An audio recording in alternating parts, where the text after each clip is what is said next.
por los problemas. Bueno, preferimos tener este tipo de problemas que otros, ¿verdad? Les agradecemos mucho su presencia, su participación. La próxima pediremos un salón más grande. Es un honor y un gusto estar aquí. Gracias a los colegas de la UNAM, de la Feria Libre de Minería, gracias a la editorial Planeta y gracias sobre todo a doña Elena Poniatowska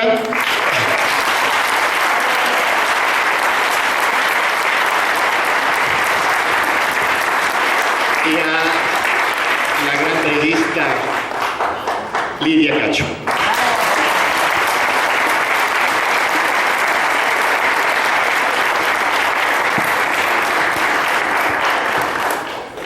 Les vamos a dar la palabra primero a doña Elena, que nos engalana aquí con su presencia, después Lidia, y al final compartiré algunas palabras. Cortaremos como a la 1:10, perdón, 2:10, para dejar unos 20 minutos al final para firma de libros, para conversatorio más en corto. Muchísimas gracias a todos. Elena, por favor. Pero mira qué enanita estoy aquí. Bueno, me da mucho gusto estar aquí con Juan. Está desconectado esa cosa, ¿no? Y verlos a todos ustedes, ver sus caritas anhelantes. Yo sé que quieren oír a John, pero bueno, les voy a leer porque él me lo pidió, lo que escribí. Por alguna razón, cuando pienso en Brad Will, el generoso chavo norteamericano que vino a tomar fotos y películas de la lucha de los maestros de la APO,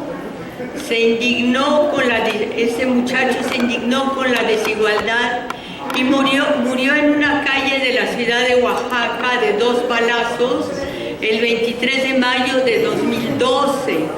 Por alguna razón pienso también en John Ackerman, el joven catedrático y gran colaborador de la Jornada y Proceso, autor del libro que hoy presentamos Lidia Cacho y yo. Ambos, Brad Will y John Ackerman, pertenecen a esa raza de jóvenes apasionados y desprendidos que vienen de Estados Unidos a México durante sus vacaciones y se entregan con un desinterés personal enorme a colaborar en el trabajo comunitario de las poblaciones más pobres, generalmente en Oaxaca, y sin más se ponen a construir casas, letrinas, patios, caminos de sol a sol, sin esperar nada a cambio. Levantan pico y pala con toda la fogosidad de su carácter generoso y rebelde. Juegan con los niños, protegen y se compadecen de las mujeres y se espantan con la absoluta pobreza de los más pequeños, los mexicanos más olvidados. Brad Will, que en los Estados Unidos se mantenía de pie en la azotea de algún rascacielos histórico y amenazaba a quienes querían demolerlo, para mí es un recuerdo entrañable. Encontró su muerte en una calle de Oaxaca.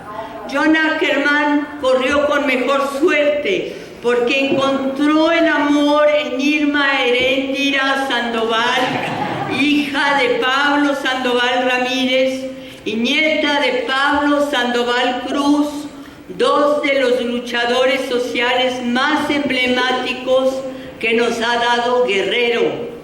Este encuentro con la mujer de su vida resultó providencial porque el médico Pablo Sandoval Cruz y su hijo Pablo Sandoval Ramírez fueron militantes excepcionales de la mejor izquierda mexicana.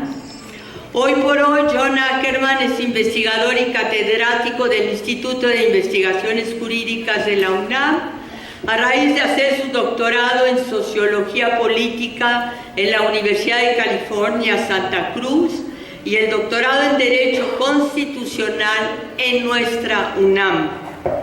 Nunca he asistido a alguna de sus clases, pero estoy segura de que en su salón hierven los sesos y de las mesas de trabajo se levanta una nube de azufre, porque Ackerman es capaz de prender fuego al cerebro más apagado y su discurso incendiario capaz de levantar al más indiferente.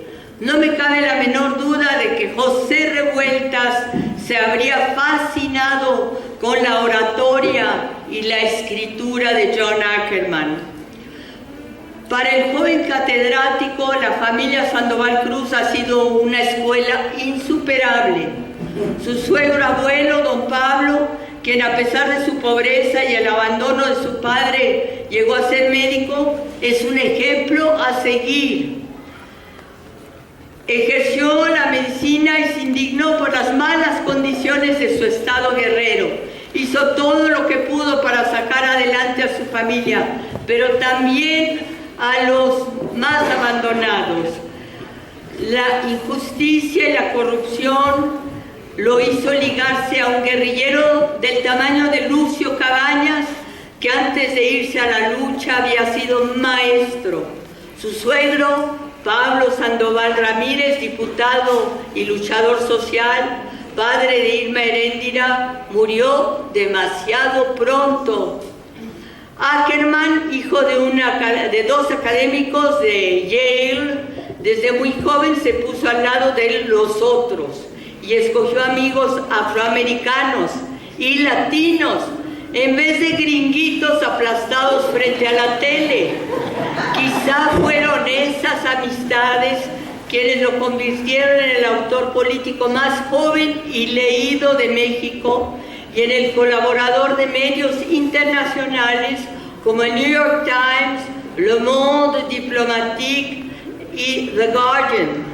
Como bien afirma en su prólogo a El mito de la transición democrática, mantenerse neutral en los tiempos que corren equivale a abandonar a los que menos tienen. Indignado por la exclusión de miles de mexicanos, Ackerman publica artículos tan apasionados como bien documentados. Y si bien nos deja un sabor amargo, apela a los jóvenes mexicanos que, según el autor, son quienes tienen conciencia de la gravedad de los errores y la corrupción del actual régimen, quizá porque ellos serán los más perjudicados en el futuro.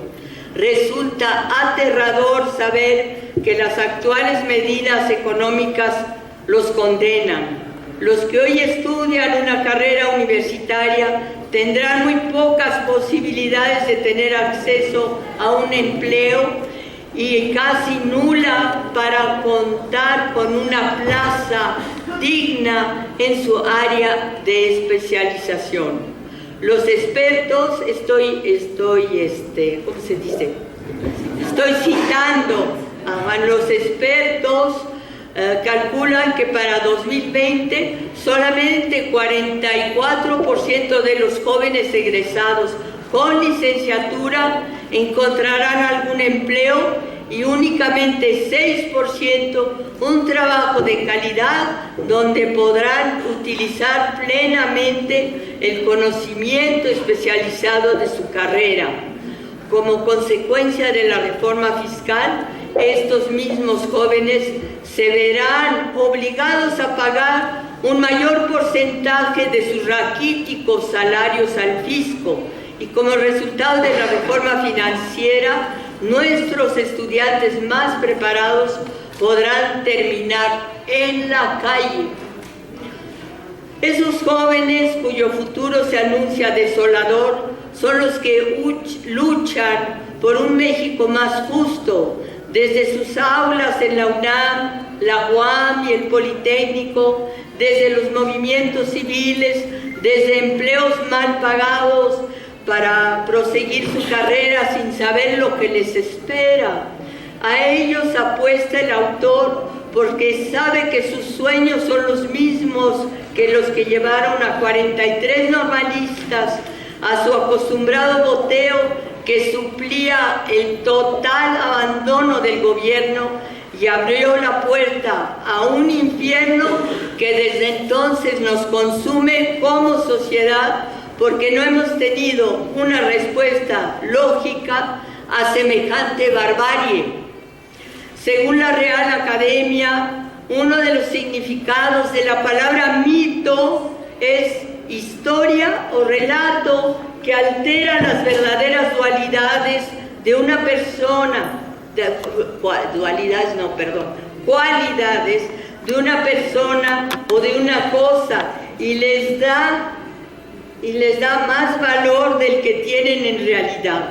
Quizá esta sea la opción más acertada para entender el libro de John Ackerman. Desde hace más de medio siglo, a los mexicanos nos endilgan un discurso que altera la verdad y otorga un poder absoluto al primer mandatario. Después de Lázaro Cárdenas, a los presidentes se les ha olvidado su país, México. También es un mito que exista una verdadera transición democrática, porque México no cumple con los estándares mínimos para ser considerado como un régimen democrático. El autor demuestra con datos contundentes que desde la época de Miguel Alemán Valdés hasta la fecha, nos abruma una sucesión de mentiras, asesinatos, fraudes y alianzas con empresas transnacionales, incluso durante los sexenios llamados del cambio, cuando el PRI gobernó el país, cuando el PAN, gobernó el país, no hubo el golpe de timón tan esperado. Del desastre económico-político en que se encuentra México, no solo es culpable el PRI, como lo apunta el autor, sino una oposición débil y a veces vendida al mejor postor. El Pacto por México o la Iniciativa México no han sido más que negocios redondos del PRI, PAN y PRD.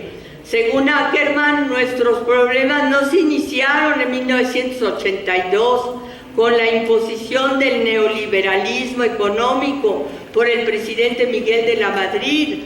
Tampoco empezaron en 1988 con el fraude electoral y las privatizaciones de Salinas de Gortari.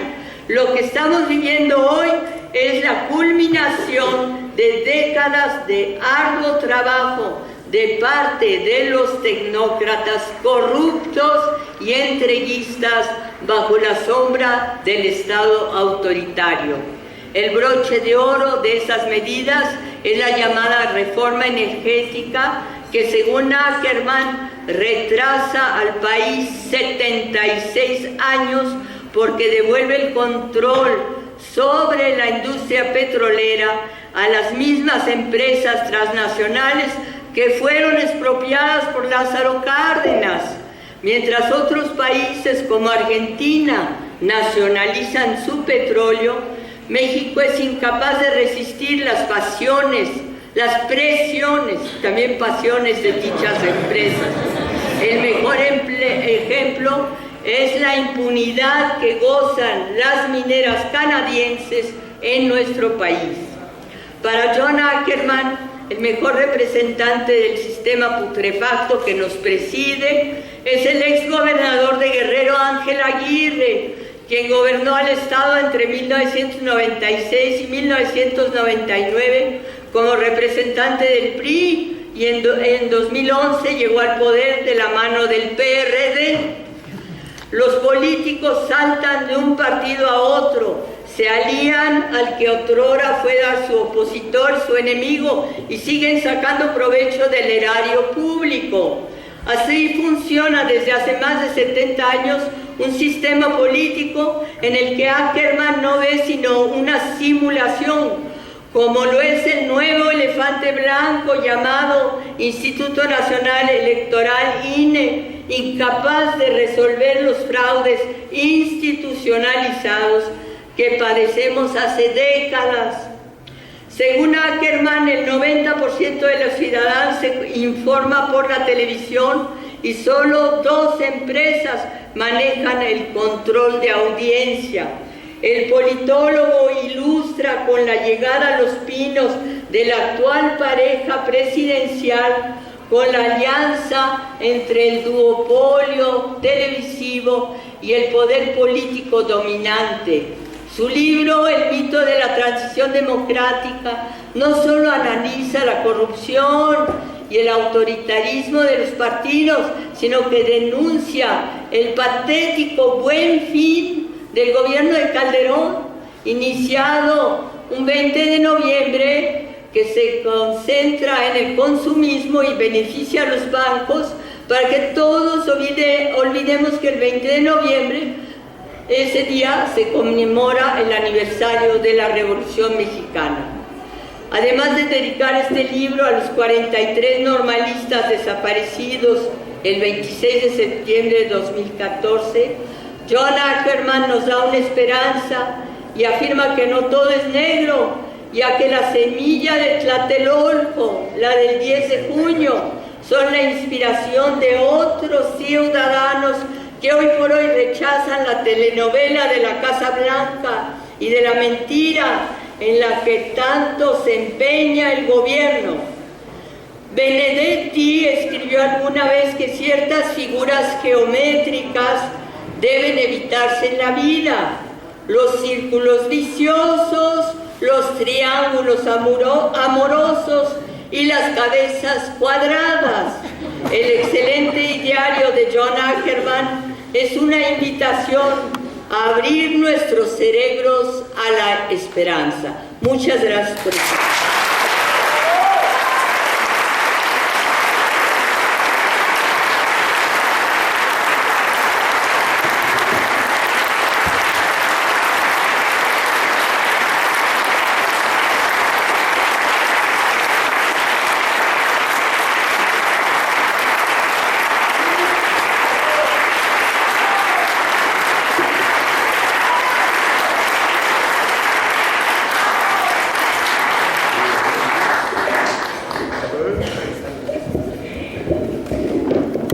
Buenas tardes, espero no desconectar aquí. Buenas tardes, qué bueno verles aquí con nosotros. Gracias, John, por la invitación.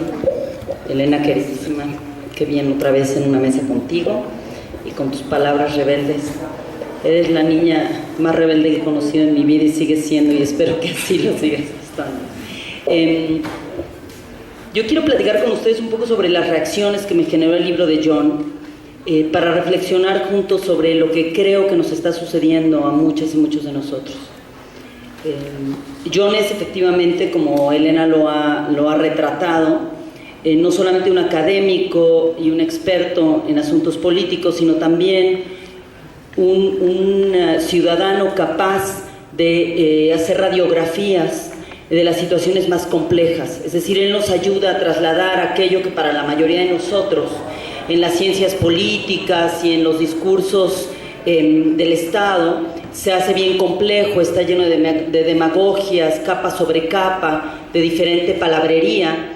Y John lo que nos ayuda a hacer es quitar toda la basura y mostrarnos las cosas tal cual son, ayudarnos a reflexionar sobre ellas. A veces es demasiado radical, dicen algunos amigos míos, y sin embargo siempre es capaz de reflexionar sobre las diferencias que podemos tener, ideológicas y partidistas incluso, y eso a mí me interesa muchísimo en un país en el que no solamente los partidos se corrompen e intercambian ideas y cambian de camiseta dependiendo de lo que les sucede en la vida. También muchos ciudadanos están haciendo eso, es decir, los intereses, toda esta visión del capitalismo salvaje, toda esta visión de que se compren y se vendan las personas, las ideas, los ideales, los valores, están complejizando la actuación de la sociedad civil organizada, están complejizando la actuación de las y los periodistas en México.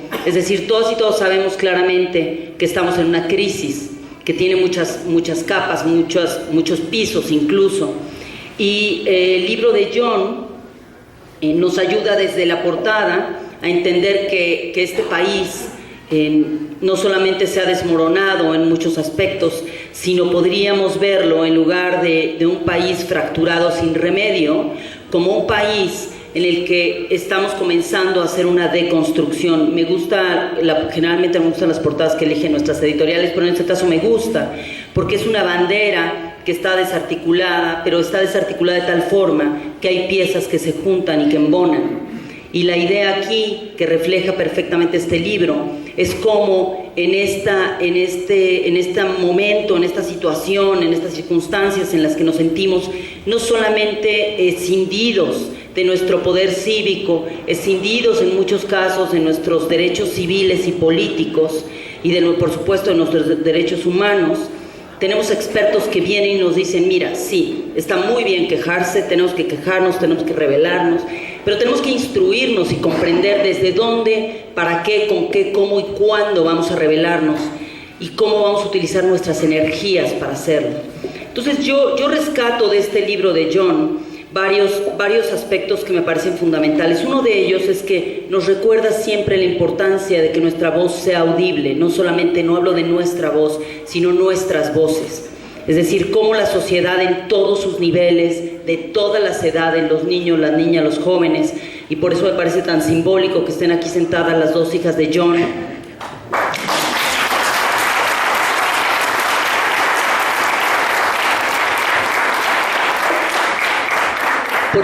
porque tenemos que empezar a elaborar discursos que surjan de la congruencia de ciertos valores y principios que no son negociables. Y en este contexto, el derecho de las niñas, los niños y los jóvenes a saber, a conocer, a defenderse y a estar protegidos, no solamente por la sociedad adulta, sino por el propio Estado, por el sistema político, es fundamental y es un derecho del cual no podemos rendirnos ni ahora ni nunca, a pesar de las desapariciones, de las miles de desapariciones y de este símbolo en que se han convertido los chicos de Guerrero, de los 43 estudiantes. Entonces, John nos recuerda que estas voces necesitan ser audibles y nos recuerda de qué manera podemos rescatar las voces de los otros y darle mayor estructura, forma y fuerza a nuestra propia voz. Nos recuerda también algo que John siempre elabora en sus artículos y en sus conferencias, que tiene que ver con la rebeldía, es decir, ¿qué significa la rebeldía? La rebeldía no significa encabronarse, pues. O sea, podemos, ¿no? Nadie les dice que no, están en su derecho. La rebeldía significa mucho más. La rebeldía significa mirar, escuchar, comprender, reflexionar, aprender y entonces sí, devolver este aprendizaje, esta comprensión, esta reflexión y entregarla a las y los otros y recibir nuevamente una revisión de esa visión del mundo. Y con toda la investigación de John, los ejemplos que nos pone, como ya dijo Elena, con datos duros, es decir, no solamente imagina cómo no hubo una verdadera transición democrática, nos dice cómo, por qué, cuándo y quiénes fueron los actores para impedir que esa transición se diera. Es decir, esta sensación que es casi emocional de toda la sociedad mexicana, de que algo no está bien y nos han engañado todo el tiempo y estamos como metidos en una película donde el guionista escribió una serie de absurdos incontenibles, se refleja aquí con una explicación mucho más clara, es decir, ¿quiénes están construyendo los discursos? ¿Cómo los construyen? ¿Cómo se articulan los argumentos demagógicos del poder político, no solamente de los priistas, de los perredistas, de los panistas, de todos los actores políticos en todos nuestros estados de la República? Quienes venimos o vivimos en otros estados de la República entendemos que este libro podría reflejar perfectamente, cambiándole el nombre de Peña Nieto a cada uno de los gobernadores de este país. Entonces, el hecho de que este libro sea capaz de hacer eso nos permite trasladar el conocimiento que nos aporta a nuestra vida cotidiana y a nuestra experiencia como activistas, como periodistas, como ciudadanos o profesores, en fin. La otra cosa es que me gusta mucho de John, aunque John a veces esté rabioso, como todas y todos estamos, por supuesto, es que es capaz de trasladarlo a la indignación.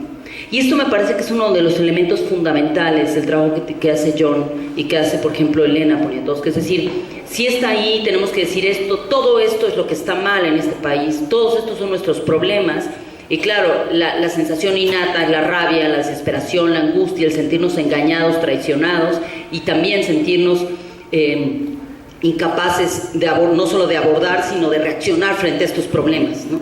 Pero de pronto nos dice, ok, aquí está el enojo, y es un enojo no solamente necesario para movernos del lugar, porque eso es lo que hace el enojo, nos sacude, y en el momento que nos sacude nos exige que nos movamos del lugar para mirar desde otro sitio.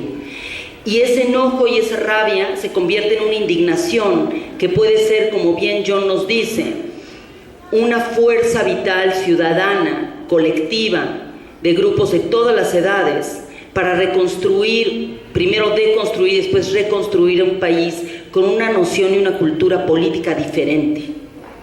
Porque lo que estamos hablando, y lo que nos recuerda John con este libro, es que el diagnóstico está hecho, ¿no? Ahora, ¿cómo podemos todas y todos los que estamos en esta sala sentarnos y acordar que el diagnóstico nos queda claro, por ejemplo?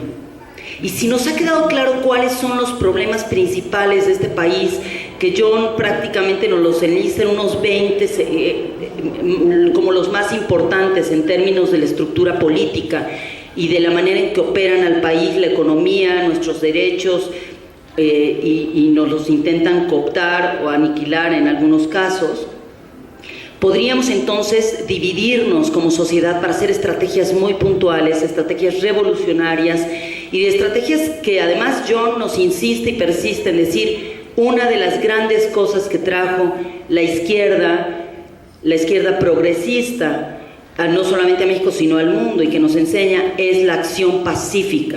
Es decir, entre más inteligente es la acción política, es una acción menos violenta.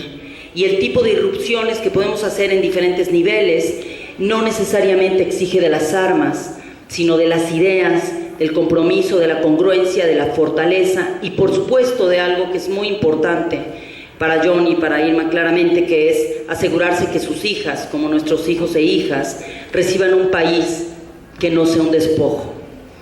Otra de los aspectos del libro que me gusta muchísimo es cómo nos acerca, y ahora John seguramente va a hablar de esto, hacia ciertos aspectos que nos enseñan cuáles son las acciones directas. Es decir, sí, ya entendimos que el poder corrompe y que cuando el poder es todo lo que repetimos todos como un cliché y el poder mayor corrompe de una forma mucho más potente y más profunda. Pero ¿será cierto? Yo me pregunto si es cierto que el poder corrompe a todo el mundo. Y yo todos los días compruebo, no solamente en mi vida diaria, sino en mi trabajo periodístico alrededor del mundo, que hay miles de personas que tienen todo tipo de poder y que eligen diariamente no corromperse, no darse por vencidas, no venderse, no vender a otros.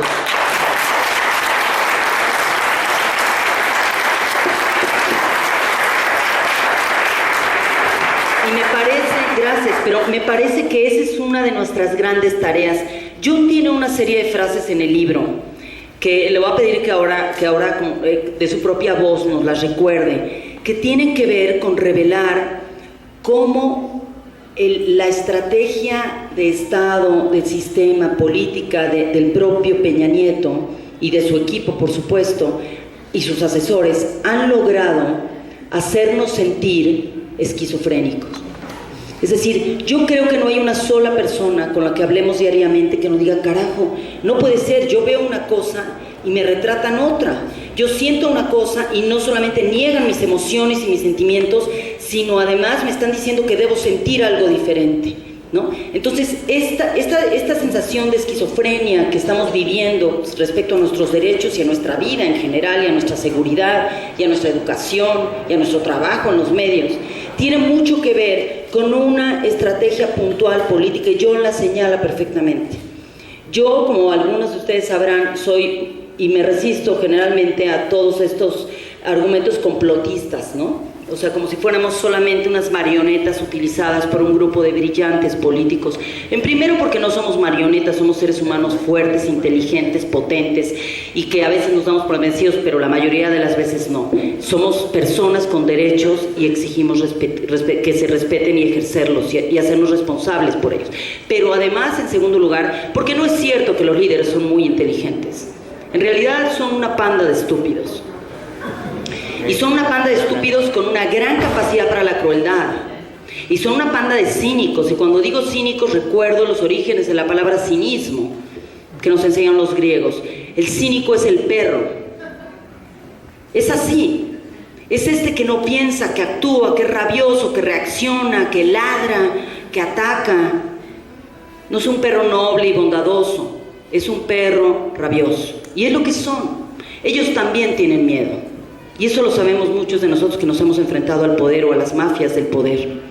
Tienen mucho miedo. Yo he mirado a los ojos a muchos de estos políticos que he señalado con mis investigaciones, a pederastas, a tratantes de personas que frente a mí en los juzgados se han puesto nerviosos, han temblado, y hasta uno de ellos me dijo que yo era la Virgen de Guadalupe porque no entendía dónde sacaba mi poder. Entonces, sí es cierto que tienen miedo.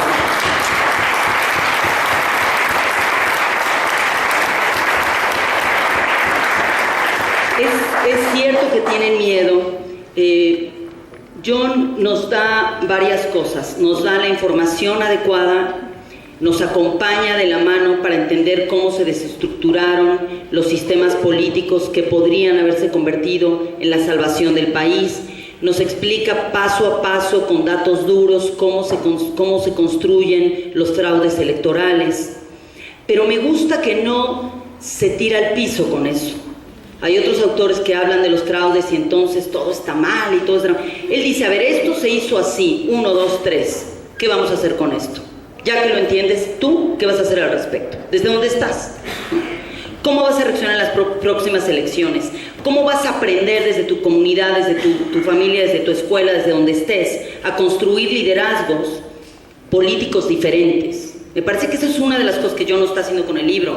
Lo estaba leyendo y pensaba, John todo el tiempo nos está dando un empujoncito, a veces un zape por ahí, pero un empujoncito es decir, a ver, y te vas a mover. Es decir, este es el problema, y después tú qué vas a hacer con él. Y me parece que eso es valiosísimo en un libro como estos. Ya estamos todas y todos, creo que hastiados de los libros que simple y sencillamente nos diagnostican el mal y después nos dejan con la última página con una angustia brutal pensando, ¿y ahora qué? ¿No? ¿Y ahora qué sigue? Y él sí nos dice que sigue. Voy a terminar simplemente señalando algo que para mí, por supuesto, por mi profesión y por las experiencias vitales que he tenido, me llamó la atención y me gustó como lo articula John cuando habla del periodismo. Habla de la Declaración de los Derechos Humanos, de la creación del artículo 19, de la defensa y la protección de la libertad de expresión y libertad de información. Hay un par de cosas importantes que voy a leer brevemente para darle la voz a John ya, que dice que todo individuo tiene derecho a la libertad de opinión y de expresión. Este derecho incluye el de no ser molestado a causa de sus opiniones, el de investigar y recibir informaciones y opiniones, y el de difundirlas sin limitaciones de fronteras por cualquier medio de expresión. Esa es parte de la declaración. Pero luego John nos recuerda que varios expertos nos dicen que para que el derecho de la información que para defenderse, el derecho de la información incluye 3 elementos específicos. 1, el derecho a atraerse de información. 2, el derecho a informar. Y 3, el derecho a ser informado.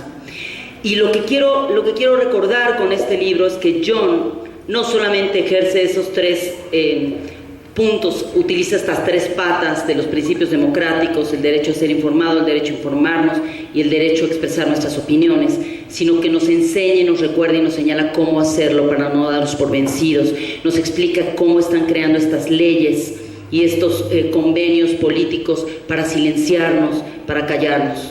John nos recuerda que todo esto que ustedes y nosotros sentimos todos los días, ¿no?, de la esquizofrenia, pero por otro lado, de que lo que tenemos que conocer a través de los medios se está achicando, es cierto. Y entonces una de las grandes tareas no es solamente presentar un libro como este y estar con ustedes dialogando y mirándonos a los ojos, sino mantener la valentía que mantiene John a pesar de la censura que él mismo ha vivido, a pesar del achicamiento de los medios que nos están robando los espacios para hablar, a pesar de que ya casi nadie en los medios más leídos quiere hablar de la obra, del trabajo, de la inteligencia de John, porque le tienen miedo. Entonces estos actos cívicos, las presentaciones de libros, nos quitan al intermediario de esos medios vendidos y nos permiten seguir ejerciendo la libertad de expresión, y por eso celebro a John. Gracias, John.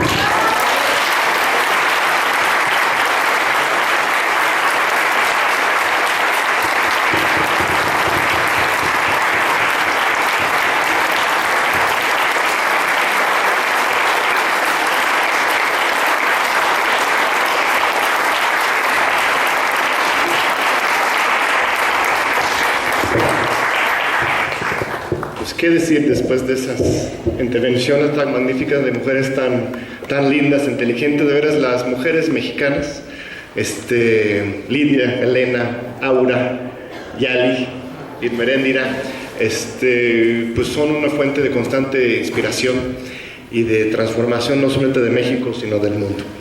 Un aplauso, por favor.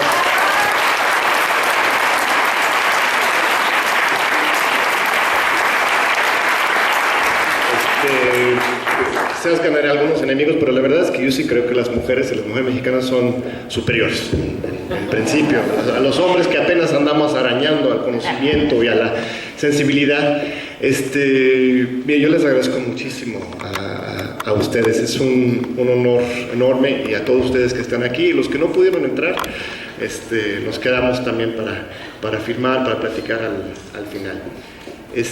La crisis que estamos viviendo hoy es una crisis verdaderamente civilizatoria, y es muy importante abarcarlo desde ahí, porque como dice Lidia, hay una microtecnología del poder que se nos mete, nos quiere convencer de que el problema es otro. Lo que nos quieren hacer pensar es que lo que nos falta a México es modernidad, desarrollo, mover a México hacia la libertad y la democracia liberal, supuestamente. Se erigen estos señores como grandes líderes ilustres, bueno, presentan esa imagen ante el mundo y nos hacen querer pensar a nosotros, esto es lo esencial, lo que intentamos de abordar en varias partes del libro. Nos intentan meter una inseguridad, un autodesprecio, aprovechar de esa humildad y apertura que tenemos los mexicanos. Realmente sí hay una cultura de gran humildad, de sincretismo, de profundidad histórica. Pero utilizan esa humildad para hundirnos en la inseguridad y el autodesprecio. Y nos hacen querer pensar que lo que tenemos que hacer es mover a México hacia un sistema más individualista, más libre, más democrático, todo entre comillas, evidentemente, al final de cuentas, a un sistema más como los Estados Unidos, como el norte, una fantasía sobre el norte. Elena tiene razón, yo soy un gringo. Bueno, no es cierto. Soy un ex gringo, expatriota, que elegí ser mexicano como Elena misma y como muchos otros, como parte de una gran tradición mexicana que ha sabido adoptar y dar la bienvenida a voces y actores críticos de todo el mundo. ¿Ustedes conocen la historia del batallón de San Patricio? Fueron unos irlandeses que conocían el imperialismo de los ingleses mismos, y irlandes en muchos sentidos el México de Europa con respecto al imperialismo que ellos han sufrían siempre de parte de Inglaterra. Cuando ellos llegaron y les mandaron a pelear en contra de los mexicanos, se identificaban con un país que también tenía que sufrir algo similar a su propio país, se cambiaron de lado y se pelearon en contra de los estadounidenses en la guerra de México con los Estados Unidos en 46, 47, 48 del siglo antepasado. Ustedes saben que durante el siglo XX el país que recibió con los brazos abiertos a todos los exiliados políticos, primero de España, los republicanos de España durante la época de Lázaro Cárdenas, cuando ganó Francisco Franco, fueron desde niños, adultos, todos los expulsados y los refugiados políticos de España a México. Después de Argentina, de Chile, de Brasil, de Centroamérica, México ha sido un centro civilizador, cosmopolita y diverso, que ha logrado recoger, invitar y articular lo que podríamos llamar una conciencia crítica global. ¿Qué es lo que logra el zapatismo en 1994? Y es donde nos conocimos, Irmeréndira y yo, nos conocimos en la realidad Chiapas, en el encuentro intergaláctico por la humanidad y contra el neoliberalismo. En 96, ¿alguien más aquí asistió a ese encuentro? ¿No? Hay uno por ahí. El encuentro intergaláctico convocado por los zapatistas del 96 fue justamente una reunión de las ideas y los activistas, muchos, la mayoría jóvenes, que llegando a la selva, a la Canona, le veíamos como justamente un lugar ideal para transformarse no solamente a Chiapas y a México, sino al mundo. Este libro es una invitación para darnos cuenta de que México sigue siendo esa utopía y ese centro de articulación de pensamiento global, rebelde y revolucionario. No podemos dejarnos ir con esa idea de que somos de alguna razón menor y tenemos que llegar a una modernidad que no existe y que está mal visualizada. En nuestra propia historia, nuestras propias prácticas, y así en los hechos han logrado ser grandes países, todos los grandes países del mundo, empezando por México, Francia, los Estados Unidos, Holanda, la India, China, todos son países que han logrado entrar en la globalización, los asuntos nuevos, pero siempre a partir de sus raíces, sus compromisos y sus valores. Y esto es lo que tenemos todavía. Pero es este ataque sistemático en contra de la educación, por ejemplo. ¿Por qué empieza Enrique Peña Nieto y el Pacto por México con la reforma educativa? ¿Por qué no empezaron con la reforma energética? En mayo de 2012, Luis Videgaray, ese señor que se dice que es el secretario de Hacienda del país, dio una entrevista exclusiva para el Wall Street Journal, ¿para quién más? Y al Wall Street Journal les dijeron que las primeras reformas que iban a implementar eran las reformas energéticas y la fiscal. ¿Por qué no lo hicieron primero la reforma energética? Porque tuvieron miedo. Porque gracias a la movilización de los jóvenes en 1832 y de los maestros y de todo el pueblo mexicano, Enrique Peña Nieto no llegó con la legitimidad que él había anticipado. ¿Recuerdan? Las encuestas de GEAISA decían que estaba adelante 25% todos los días. Ciro Gómez Leiva nos decían 24, 23, 25. Hasta tuvo que pedir disculpas cínicamente Ciro Gómez Leiva después. Eso es lo que necesitaban, eso es lo que querían, ganar por 25% para el día después de la toma de posesión, arrasar a todos con sus reformas estructurales, así como Calderón lo hizo con su guerra contra el narco.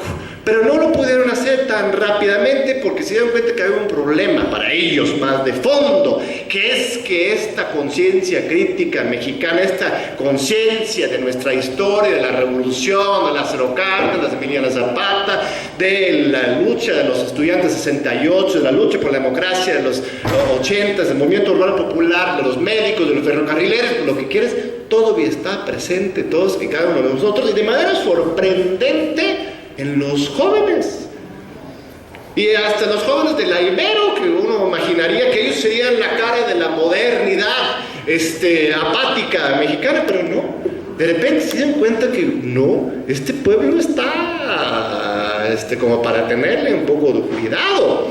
Entonces lo que ellos hacen primero es lanzar toda una contraofensiva ideológica. Y el asunto central aquí es la reforma educativa. La reforma educativa, como ya sabemos, no es una reforma educativa, es una reforma laboral que está diseñada para expulsar del magisterio a los maestros más críticos. ¿Por qué la agresión contra las normales rurales de Guerrero y de todo el país?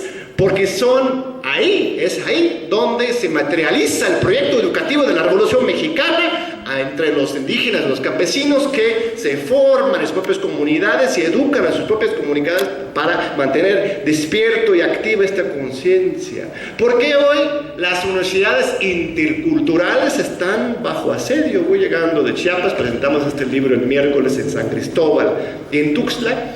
Saben que teníamos ya todo preparado para presentarlo en el Salón de Bellas Artes de San Cristóbal, muy lindo el lugar. Tengo mucho cariño para Chiapas por todo lo que implica el zapatismo en mi propia historia personal.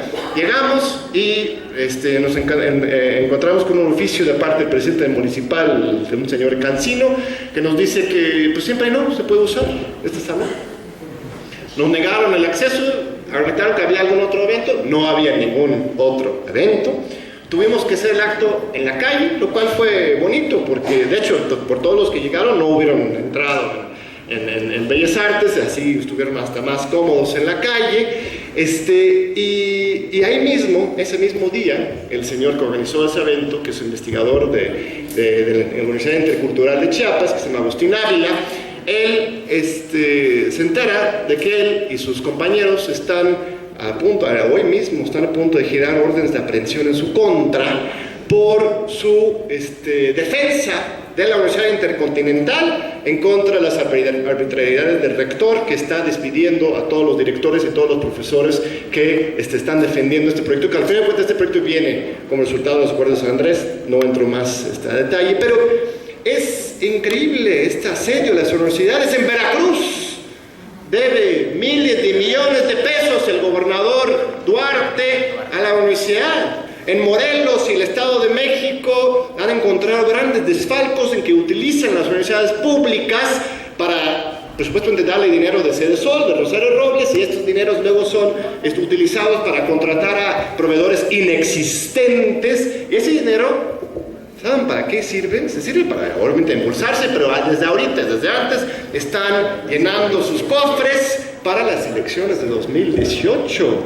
Para eso sirve el gobierno, para estos señores, para llenarse los bolsillos ellos, y también como seguro para poder comprar la continuidad del poder en 2018, en las siguientes elecciones. Esta visión de modernidad falsa, neoliberal, es la que nos están queriendo imponer. Y yo creo que la cara más clara de esto, y le agradezco mucho al señor, se llama Donald Trump. Donald Trump. Trump no es un chiste. Trump expresa, canaliza una corriente de pensamiento, de actuación y de moral, o falta de moral, muy claro y presente entre la cultura política en los Estados Unidos. Yo no quiero decir que todos los gringos son unos racistas, pero Trump no es una figura marginal. Lo estás viendo, él va a ganar la candidatura republicana y muy posiblemente podría llegar a ser presidente de los Estados Unidos. Enrique Peña Nieto es nuestro Donald Trump. En serio, o sea, es que todavía a algunos les cuesta que les caiga el 20, ¿no? Porque se peina bonito, es guapo, tiene un discurso lindo para algunos, no, obviamente no para nosotros, pero Trump, mientras es un así bárbaro del norte muy claramente, pero Enrique Peña Nieto es el Donald Trump de México. Es un racista que quiere acabar con todo lo que nos significa ser mexicanos. Quiere acabar con nuestra historia, quiere acabar con nuestra economía, quiere acabar con nuestra seguridad, quiere acabar con nuestras escuelas, quiere acabar con nuestra cultura. Él es un agente de un proyecto de eliminación, de liquidación de todo lo que es mexicano, que tenemos que abrirnos los ojos a ello. Evidentemente no gobierna Peña Nieto, es un títere, pero Donald Trump también.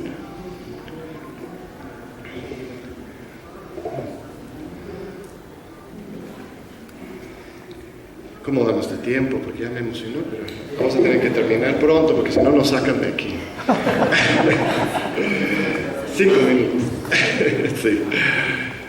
La buena noticia, porque como dice Lidia, como dice Elena, somos muchos los que diagnosticamos lo mal que estamos. La buena noticia es que es falso, totalmente falso, que la población mexicana es apática, es dejada. Cada vez que alguien me dice, no, pero estos mexicanos agachados no se dejan. A ver, cada vez que alguien me dice eso, yo les digo, vete en el espejo, por favor. ¿Cómo es que tú sabes que los mexicanos son unos apáticos, son unos dejados, son unos agachados? ¿Cómo es que tú lo sabes? Dime, por favor. Bueno, porque tú no eres apático, tú no eres agachado, porque tú sí te das cuenta y te enojas con el hecho de que tus vecinos no se movilizan. Ya tomaste el primer paso. Tú tienes los ojos abiertos, tú estás dispuesto a hacer algo, estás tan dispuesto a hacer algo que te enoja que los demás no ven las cosas como tú lo ves. en lugar de echar la culpa al otro de que no ve las cosas como tú lo ves, convéncele, demuéstrale, regálale un libro, ponle un video de YouTube, dale el ejemplo, indignándote con injusticias muy específicas. Ya lo hemos comentado, pero la verdad es que aquí en el DF vale la pena recordar, yo no conozco ninguna ciudad en el mundo en que haya movilizaciones generalizadas de la población en contra de parquímetros. ¿Dónde? En Londres, en Francia, en Nueva York. No están acostumbrados a pagar por todo. Ahí ya el espacio público ya está privatizado. Un parquímetro más, ¿qué me importa? Aquí tenemos valores claros de que el espacio público tiene que seguir siendo público. Ganamos en la consulta con respecto al corredor de Chapultepec, y eso que le apoyó no solamente Mancera, sino mismo Monreal estaba a favor. No, o sea, ellos apostaban a que iba a ganar el sí, pero no, la gente salió y votó el no. Hay una indignación real que está presente entre nosotros. Y aquí lo reflejamos, las encuestas son muy claros. Somos el país más insatisfecho con nuestra democracia supuesta que de entre todos los países de América Latina. Eso es una gran noticia porque la satisfacción y el cheque en blanco al poder es la receta para la pasividad. Todos, no digo que todos, pero la mayor parte de los mexicanos sí estamos muy conscientes, pero estamos bajo una situación muy fuerte. Lo he comparado incluso en algunos artículos con esta enfermedad. Yo creo que es falso decir que es como el cáncer, ni como el H1N1. Esta enfermedad estructural de la corrupción que nos afecta, es más bien como el SIDA. Porque ¿cómo funciona la enfermedad del SIDA? El SIDA no solamente te mata, sino que te quita las defensas. Cualquier intento de organización, de coagulación, de resistencia, se desarticula y se desarma. Y terminas muriéndote no del SIDA, sino de alguna otra enfermedad que viene de paso y te acaba porque ya no tienes defensas. Así es como funciona este sistema del PRI neoliberal, este autoritarismo neoliberal que yo fecho, como saben, de 46, la creación del PRI, no como partido, sino como régimen de autoritarismo neoliberal. Lo que ellos hacen es que se van desarticulando desde abajo. No una teoría de la conspiración, pero con una estrategia muy bien pensada de reprimir, de dividir y de cooptar.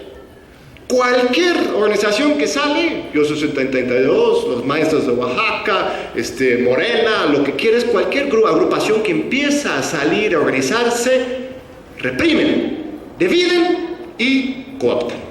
Y así nos tienen, siempre inventando nuevos proyectos, nuevos anticuerpos a esta mal que nos está matando a todos y cada vez nos van desarticulando. Yo les pido, por favor, que aprendamos de esa experiencia de la transición fallida de los últimos 30 años, que documentamos aquí, y que seamos autocríticos todos, seamos generosos con los demás. No nos quita nada a los movimientos sociales, apoyar a candidatos decentes en materia electoral. No les quite nada tampoco a los que le apuestan valientemente a la lucha electoral, apoyar a los movimientos sociales. No les quita nada a los jóvenes apoyar a los viejitos apoyar a los niños, a las mujeres, a los hombres, a los indígenas. No nos quita nada. Dejemos desmezquinidades, seamos generosos, articulemos esfuerzos, porque al final de cuentas somos mayoría. Ellos son los que realmente tienen miedo. Y si realmente lográramos superar estos sectarismos, oportunismos, estoy segurísimo que podemos ser victoriosos mucho más temprano de que cualquiera de ustedes pudiera imaginar. Muchas gracias.